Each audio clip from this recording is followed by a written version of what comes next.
And I saw it, and I'm like, that was. Have you seen Hunter Hayes recently? I feel bad for the guy.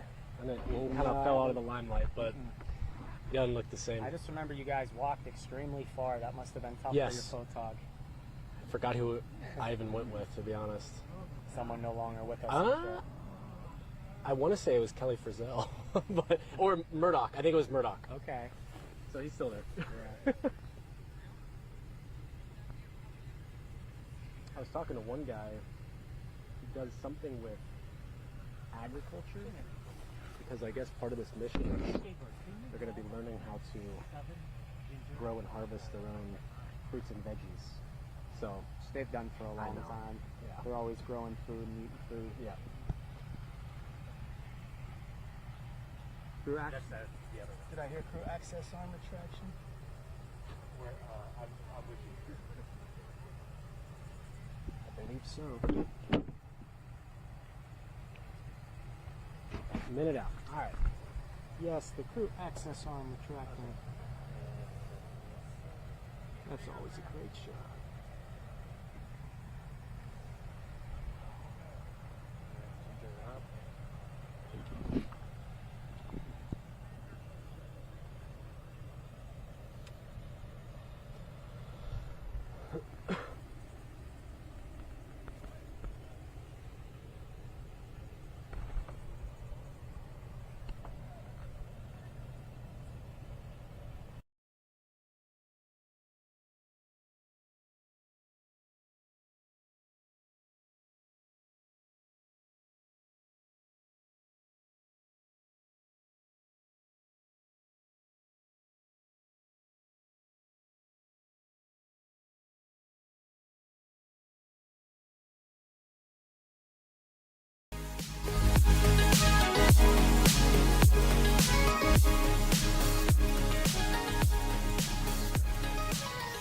Hey folks, thanks for joining us. Justin Warmoth alongside James Barbero as we are counting down to another crewed launch here at the Kennedy Space Center. T-minus about 40 minutes now as we wait for Crew-11 to take off here at Launch Pad 39A. It is a warm morning here at the Kennedy Space Center. We expected that. And this crew has a lot to look forward to. They're going to be potentially making history as well once they get to the International Space Station. James, you've covered a number of these launches. They don't get old. I know that much. No, and I was thinking, I feel bad for you because 10 years ago this was your beat and the crewed launches weren't here again. They were just not. Yet, Still very early on. So it's been 5 years now since we had the Demo 2 mission with Bob Behnken and Doug Hurley. Huge deal that was. And now 5 years later, this is the 11th full-length operational mission for NASA and SpaceX, sending another round of astronauts to the International Space Station, living and working in low Earth orbit. And the opportunities, they're becoming fewer actually, because we think about the life of the International Space Station. For the first time in press conferences, I'm starting to hear questions about phasing it out, because we're looking at just 4 or 5 more years only until NASA wants to retire the space station. And then by then, maybe have a commercial space station ready, perhaps from SpaceX or another company. Speaking of the ISS, this crew, once they get on board, they will be there for 6 months. And part of that will lap over into November. November 2nd marks 25 years of a consecutive human presence on board the International Space Station. A big deal, and this crew will be there to celebrate that accomplishment. Just more history being made. One of the astronauts we can talk about who knows a lot about this, that's Mike Fincke. So he's one of the more veteran astronauts around. This will be his 4th flight to space, 3rd long-duration mission on the space station, 2 of those previously on the Soyuz from Russia. But he also flew on the space shuttle. So he was right there at the early days of constructing the space station in the late 90s, and then 25 years continuous presence. This fall, pretty remarkable. Only a few hundred astronauts have ever been there. It is such a, whenever you look at the numbers, and I was talking to James before we went on, saying that there are fewer than 300 people who have ever stepped foot on the International Space Station. When you think about that and the accomplishment and why this is such a big deal each and every time there is a crewed mission, whether it's here or Kazakhstan with the Soyuz. Right. It is a big deal. We have humans on board, and they are making history each and every time that they take off. Speaking of Mike Fincke, at one point he held the American record for number of hours in space, being at the space station. He is a veteran, as you mentioned. He has also spent 9 spacewalks totaling 48 hours and 37 minutes of space time. That's outside of the International Space Station. That's so amazing. A veteran astronaut, you're going to need that veteran presence when you have a rookie pilot. Right. That's Zena Cardman. And Zena Cardman from Virginia. Right. So Zena's very interesting because she was supposed to go to space last year, but then she got caught up with a situation outside her control, the whole Starliner debacle, the Boeing spaceship, SpaceX's rival to the Commercial Crew program. And Justin and I have been following this program since 2018 or 2019. That first launch, there were problems from the beginning. And then last summer, NASA had to make the tough decision. It came down to Administrator Bill Nelson at that point to take 2 crew members off of Crew-9. That included Zena Cardman, to open up seats for who everyone will remember, Butch Wilmore and Sonny Williams, who were the first Starliner crew. Mike Fincke was affected too by Starliner because he trained to be on Starliner. He's one of the few who have certifications in both, or is well versed in both the Dragon and the Starliner. So he can talk about the differences between the Dragon capsule and the Starliner capsule. And questions are still being asked. People are still wondering for an update about Starliner. They have contractual obligations to go to the Space Center. But again, there's time that's becoming limited with the lifespan that remains for the space station. That has been a troubled program, to say the least. Listen, I know you have been listening in on the launch control, the NASA feed, making sure everything's good. It seems like the countdown's going as planned. Everything's still green. It's been smooth. We've been talking about the weather. At least we've been talking about the weather all morning, talking about 90% go for launch at launch time. Speaking of, I know we have Chief Meteorologist Candace Campo standing by for an update and how we're looking as we approach now 36 minutes until launch time, Candace. Oh my gosh, Justin, I know. It's like you said, it really never gets old when you talk about launches like this. But I love when we have a launch in the middle of the day, in the middle of a summer break, because I know there's so many families. I know several who found out that there was a launch today and they said, you know what? It's warm. The weather's pretty nice along the beaches. We could actually see some astronauts go into space. Let's go to the beach. So there's a lot of folks who are certainly flocking to the beaches this afternoon to hopefully see a successful launch get off the ground there. So let's kind of give you a quick live look outside. The human thermometers out there, they look like they're hot already. We're at 89 degrees. That is the current temperature. But really, at the end of the day, you guys know at the moment you factor in that humidity that continues to just kind of sit over Central Florida. It feels like 100 degrees already where that launch is currently on, waiting to go. So we are forecasting a temperature about 90-91 between now and about 12:08. Like Justin just mentioned, 90% go. I think overall conditions are going to be looking pretty good weather-wise. I can't speak for the rocket itself and everything else that goes into that. The wind shear is good. Booster recovery, that's also good. And the one thing that we always keep a really close eye on is what we call an ascent recovery. And I'll get more into that in just a few seconds because that's kind of an interesting little tidbit that maybe you can use one day for your for a trivia night or whatnot. The only small little fly in the ointment is going to be the cumulus clouds. We are watching some scattered showers and thunderstorms developing out over our far western zones, Lake in Sumter County. They will not be anywhere close to the beach, but we are watching for a couple sea breeze showers and some cloud cover to start kind of bubbling up. When you start getting them kind of thick in the atmosphere and they start to get some of those positive negative charges that could start up those thunderstorms, that's where it's a bit concerning as well. So as of right now, the coast is looking beautiful. It's looking nice and clear. But I do want to take you to the ascent recovery real quick because it doesn't just matter what the weather is here in Central Florida on the Space Coast. We also have to look all the way to the Emerald Coast. That's out in Ireland, across the Northern Atlantic, because what happens when you have these crewed launches is that you get these rockets. Now they have people on board. So you have to think of worst case scenarios, unfortunately. So as this rocket goes on its ascent path, it's all calculated down to the nitty gritty, right? And as it continues to ascend over the ocean there, what would happen if they do need to abort that mission and they need to come back and splash down in the open waters? But we also need rescue crews to be able to go and rescue them safely. So if our waters were extremely rough and there was just not enough low wave heights, we would unfortunately have to scrub it. But the good news is, besides a little bit of kind of choppy conditions in the far northern Atlantic. The overall ascent from here to Ireland right now, the seas are looking at about 2 to 4 feet at most. And if you know anything, if you're a boater, no boater, 2 to 4 feet is no big deal out there.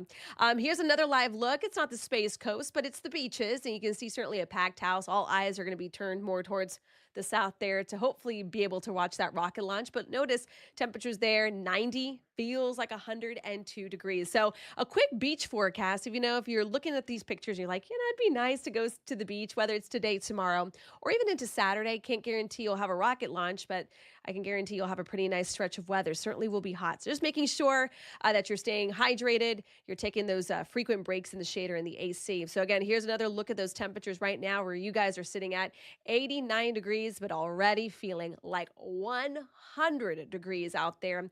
So Justin, we're going to toss it back to you, but hopefully we were able to go see that rocket launch today in just a couple of minutes. And hopefully a lot of folks are out there enjoying the Space Coast, but also being able to enjoy this rocket. Back to you guys. All right, so weather, thank you so much, Candace. Weather not an option, or not a problem for the folks, the brave souls who are on board the Dragon capsule atop that Falcon 9 rocket. It is a problem for James and myself as we battle the heat out here. Well, that's Just why kidding. I'm wearing my hat. I see that. And but you're a veteran.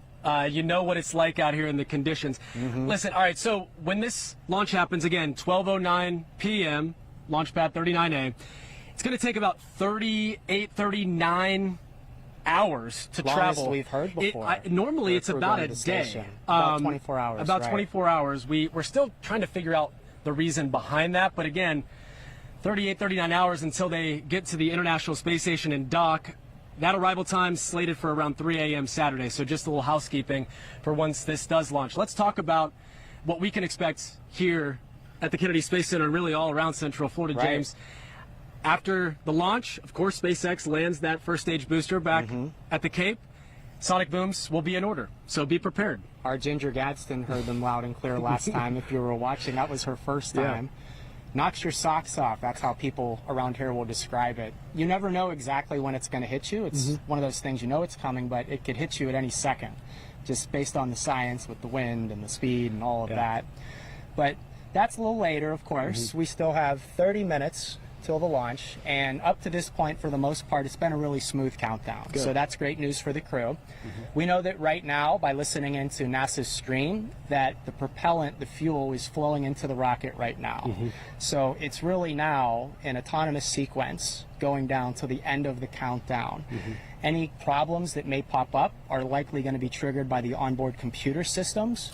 So this is why you always have to watch down to the final seconds, because we have seen launches scrub down to the final seconds. We have. It's incredible. You can't do spaceflight without collaboration. It's part of it. Spaceflight's really hard. And so anytime I'm out here and anytime I listen into a broadcast and listen into mission control and hear the different jobs and responsibilities that these folks have, it always just blows me away. Just the collaboration, everyone on the same page, everyone with a direct mission, and that mission is to get these astronauts safely up to the International Space Station. From all over the world. Yes. And think about this many years now into Russia's war with Ukraine, and you think about the United States and Russia still cooperating in space.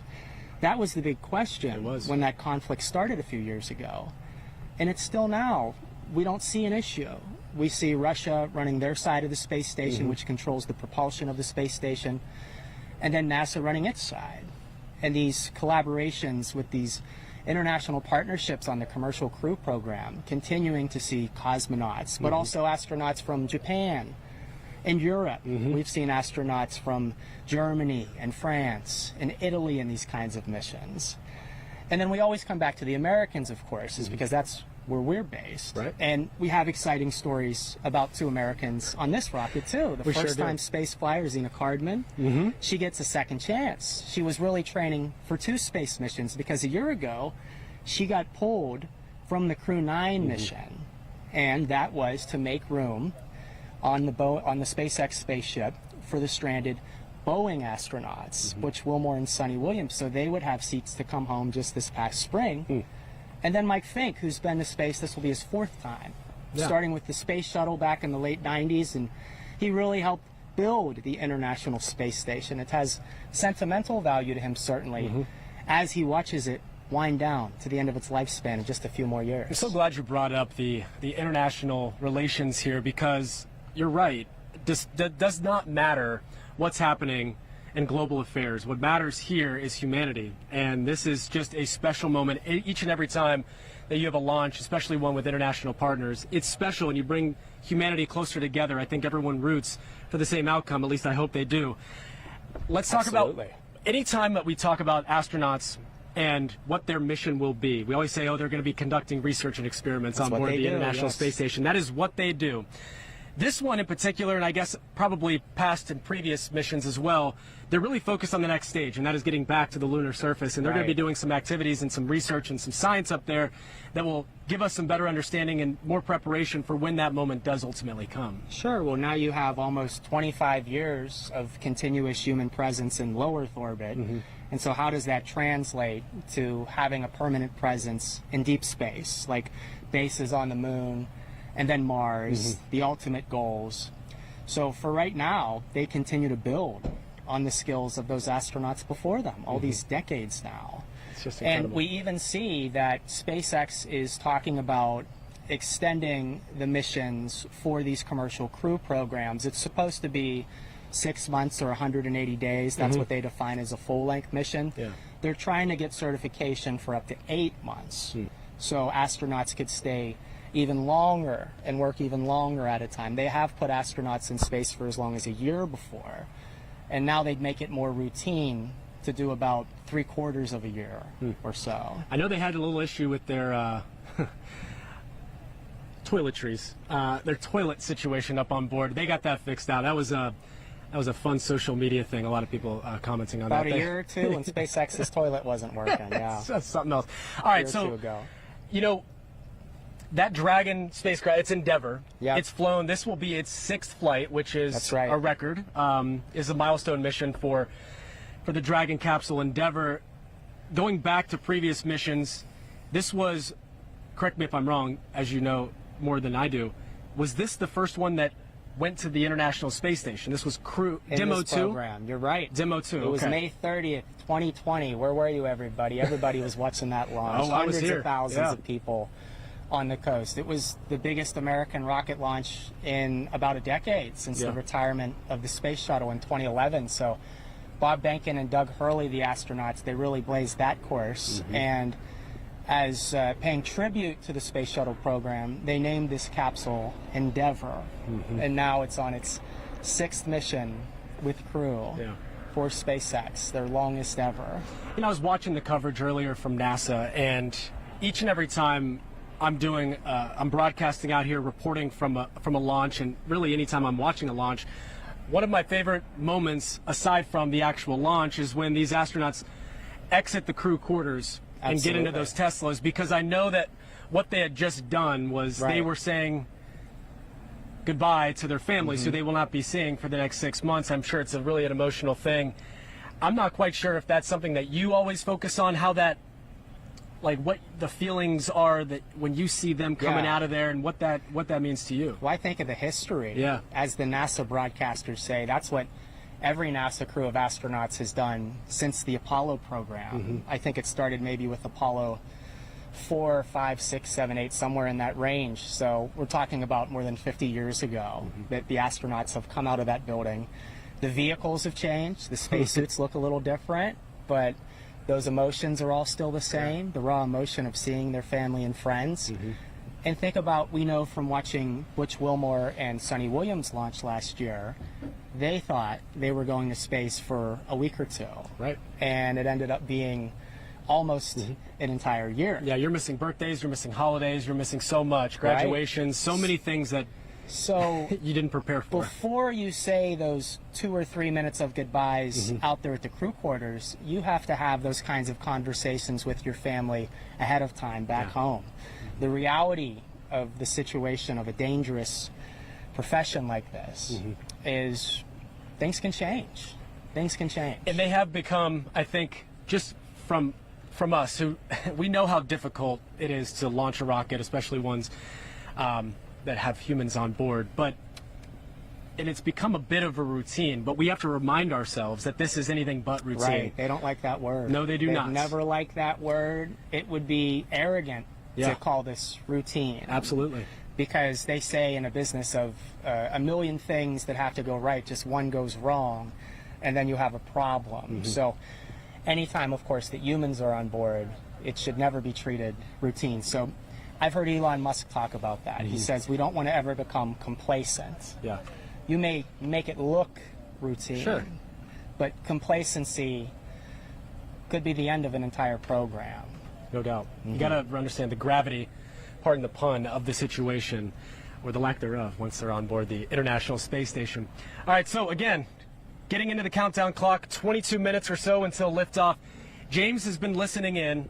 Anything of note that has come up so far that you feel like needs to be addressed, or is it smooth sailing? It's still smooth sailing. Okay. When the countdown was earlier on, they talked about they were a little behind in their itinerary, but they caught up. Yeah. So they haven't had any issues such as that since then. I have heard the broadcasters talk about one concern with the weather, talking about how maybe it could be too windy. So pay attention to the winds at the time of launch, which I know everyone back at the station is staying on top of course, too. There's always so much more you have to factor in when crew is on board. They look at sea forecasts all the way up to Ireland, if I remember correctly, which is a possible abort landing, should they have to do that going up. But besides that, with 21 minutes to go, there is not a major technical issue to report, but we'll tell you this with every launch. Again, folks, you got to watch down to the final seconds, because it's in the computer's hands when it comes down to the final seconds. So it won't be a person necessarily to call off a launch for the day. It could be the computer that detects something down to the final seconds, and then we find out about it later, about what the problem was. Well, for example, during the test fire of this, they had to abort the test fire 58 seconds, with 58 seconds remaining because of nothing wrong with the rocket, but there was a ground issue. Sure. Equipment on the ground that they had to, now that's been addressed, but there was a bit of a snag, so it just shows you that things might be going down smoothly and everything is ship-shape, but there's so much that they're looking for, and one little problem, they will scrub it. And that, talking at their press conference last night with all the mission managers, they said, listen, they were saying, if we're lucky, we will launch, and that's part of it. They will not launch. They're not hitting that button unless everything is good to go. Unless they're ready, like they always say. That's what I like to tell our visitors, because you always have new visitors here who are just seeing a launch for the first time. We're getting used to seeing launches about twice a week. But for all our tourists, all our first-timers in town who want to see a launch, I think it's wise to just tell them 50-50. It's a flip of a coin. It could be the weather. It could be something technical. If the launch happens while you're here, think of it as a bonus to your vacation. Bingo. But you can't depend on it because it's outside your control. Absolutely. It's so, you know, talking about the crew again, 2 NASA astronauts, a Russian cosmonaut, and an astronaut from Japan. And there is quite a bit of Japanese media here at the press site, and we saw them picking up our badges. They have been here. This has got to be such a big deal for the folks back in Japan who are likely watching this and watching their fellow Japanese astronaut take off and make history for that country. So it really is cool to have international interest for something that's happening that we take for granted. I'm pretty sure of this happening in our backyard. To be able to be out here and to be just a couple of miles away from the launch pad is really spectacular. Now, I'm watching, okay, so if we pull up the live feed, explain to the viewers right now, James, what that white smoke, what you would call that, what's happening right now? Well, at about the 40-minute mark in the countdown, we heard the broadcasters say they gave the go for propellant loading, so fueling the rocket. So before then, the astronauts had been sitting on top of their rocket without fuel in it. So now the rocket has that fuel going into it, so it's natural that you see the venting of all that air right there. It's what we're used to seeing ahead of a launch. It just lets you know you're a little bit closer. A little bit closer to that liftoff that everybody's excited to see. Getting really pumped. You know, being out here at 5 o'clock this morning, it wasn't a lot of people in the parking lot. It didn't feel like it was a launch day quite yet, although it was lit up. It feels like a launch day It's palpable out here. It's not just the humidity, it's the anticipation, no doubt. So let's talk about, as we continue to go until, right up until the new newscast starts, where Ginger Gadsden will be joining you. Anything that you'll be watching and anything of excitement that this one provides, that this launch provides, maybe opposed to some other launches, what interests you the most about this launch? It's a great question. So I can't remember over the previous 11, 12 SpaceX crewed flights to the station, had they launched at the hottest time of the day in the middle of summer. Yeah. It's a little different just being here on July 31st at noon as opposed to an overnight hour. Yeah. Or Crew-9, for example, last year, if I remember correctly, that happened in September. So it might have been 5 or 10 degrees cooler then, but of course they've never canceled a launch to my knowledge because of the heat, so not that that matters or anything. But what I love watching the launches here at the press site, when you're this close, it's just louder. It's just louder, it's just more intense, just blows you away. So we can hear the sound from the rocket. We're about 2.5 miles or 3 miles away from the pad out there. We can hear the sound within maybe 10 or 15 seconds. It really starts to get loud. And then you can hear car alarms start going off with the hundreds of cars that are in the parking lot. And with a sonic boom today, you often hear an echo, which is really amazing, off of the vehicle assembly building. So you hear the ba-boom, ba-boom, and you hear something extra after that. You really have to hear to believe. You know, it's science fiction straight out of the movies. It really is. Just incredible. And what's so cool, too, and I hope a lot of people are doing this, I haven't been able to see the beaches or what that looks like, but, man, it's still summer. School is out.